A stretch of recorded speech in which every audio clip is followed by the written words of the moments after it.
ನಾನು ಗುಣಮುಖನಾಗಿದ್ದೇನೆ. ಅಭಿಮಾನಿಗಳು ಸ್ನೇಹಿತರು ಆತಂಕಗೊಳ್ಳುವ ಅಗತ್ಯವಿಲ್ಲ. ಮೌಂಟ್ ಎಲಿಜಬೆತ್ ಆಸ್ಪತ್ರೆಯಲ್ಲಿ ಅಂಬರೀಶ್ ಹೇಳಿಕೆ. ಅಂಬರೀಶ್ ಈಗ ಸಂಪೂರ್ಣ ಗುಣಮುಖ. ವಿಶ್ರಾಂತಿಗಾಗಿ ಮಲೇಷಿಯಾಗೆ ತೆರಳಲಿರುವ ರೆಬಲ್ ಸ್ಟಾರ್ ಸಿಂಗಪುರ ಆಸ್ಪತ್ರೆಯಿಂದ ಮಲೇಷಿಯಾಗೆ ಶಿಫ್ಟ್. ಅಮೃತಸರದಲ್ಲಿ ಮತ ಬೇಟೆಗಿಳಿದ ಅರುಣ್ ಜೇಟ್ಲಿ. ರ್ಯಾಲಿ ವೇಳೆ ಬಲೂನ್ ಸ್ಫೋಟ. ದಿಢೀರ್ ಸ್ಫೋಟಕ್ಕೆ ಕಾರ್ಯಕರ್ತರು ಗಲಿಬಿಲಿ.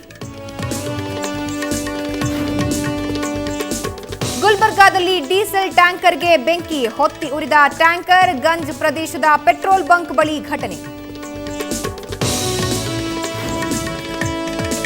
ತಂದೆ ಮಾಡಿದ ಕೆಲಸಗಳೇ ನನಗೆ ಆಶೀರ್ವಾದ. ಶಿವಮೊಗ್ಗ ಜನರ ಮೇಲೆ ನನಗೆ ವಿಶ್ವಾಸವಿದೆ. ಮಾಧ್ಯಮ ಸಂವಾದದಲ್ಲಿ ಜೆಡಿಎಸ್ ಅಭ್ಯರ್ಥಿ ಗೀತಾ ಶಿವರಾಜ್ ಕುಮಾರ್ ಹೇಳಿಕೆ.